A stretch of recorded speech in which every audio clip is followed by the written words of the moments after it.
Assalamualaikum warahmatullahi wabarakatuh. Perkenalkan, nama saya Nida Hamidatus Soleha, mahasiswi Institut Setiami Bekasi Kampus A, yang akan mempresentasikan materi dengan judul Ruang Lingkup Pekerjaan Humas, guna untuk memenuhi tugas mata kuliah Dasar-Dasar Humas atau PR dengan dosen Bapak S.E. Heru Sudinta MM.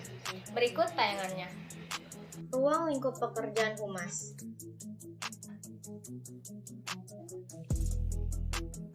Ruang lingkup pekerjaan humas ini ada internal dan eksternal.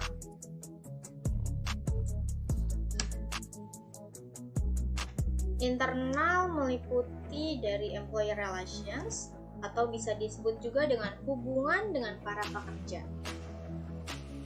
Hubungan para pekerja ini memberikan kesempatan pada karyawan yang ingin menyatakan pendapatnya kepada manajemen tentang pekerjaan, kondisi, dan hal-hal yang mempengaruhi kepentingannya.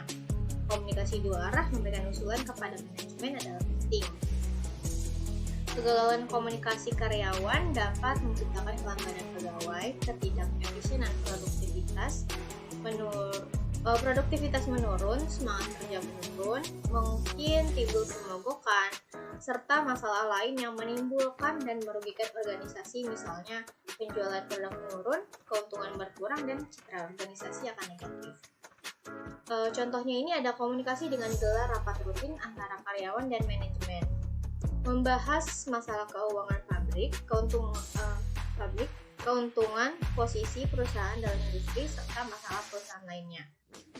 Yang kedua ada surat kabar atau majalah karyawan.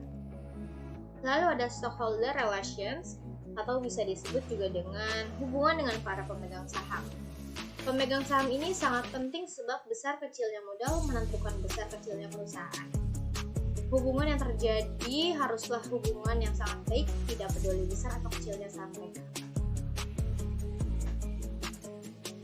Contohnya ini ada menyatakan selamat kepada pemegang saham yang baru, memberikan laporan, mengirimkan majalah organisasi, mengadakan pertemuan. Lalu ada labor relations. Bisa disebut juga dengan hubungan dengan para buruh. Ruang lingkup humas dalam hal ini seorang PR bertugas untuk menjaga hubungan baik antara pemimpin dengan para buruh. Pelaksanaan ruang lingkup humas ini untuk menjaga terjadinya kesalahpahaman dan hubungan yang baik dan hubungan yang buruk antara atasan dan bawahan.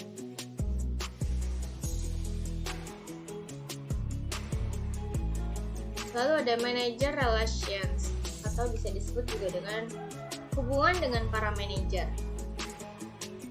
Manajer ini adalah orang-orang yang terpilih yang berandil besar dalam menentukan kebijakan perusahaan. Oleh karena itu, hubungan baik harus dijaga. Disinilah ruang lingkup humas berperan.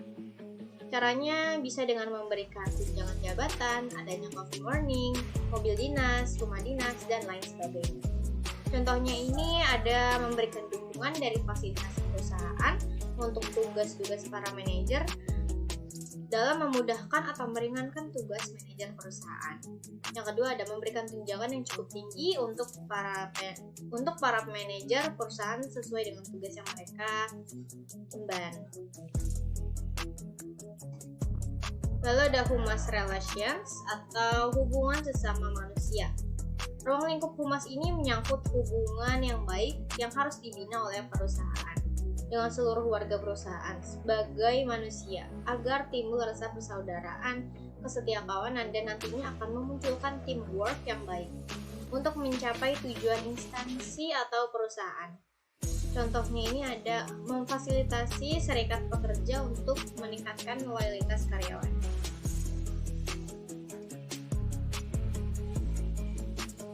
Lalu ada yang kedua, eksternal. Meliputi press relations atau hubungan dengan wartawan, hubungan kerja yang baik dengan pers, redaktur, hubungan kerja yang baik dengan para redaktur, reporter, penulis tajuk rencana, juru kamera, kolumnis, dan para penyiar, serta pemahaman tentang kebutuhan redaksional mereka sangatlah esensial dalam menjamin pelaksanaan publisitas yang baik.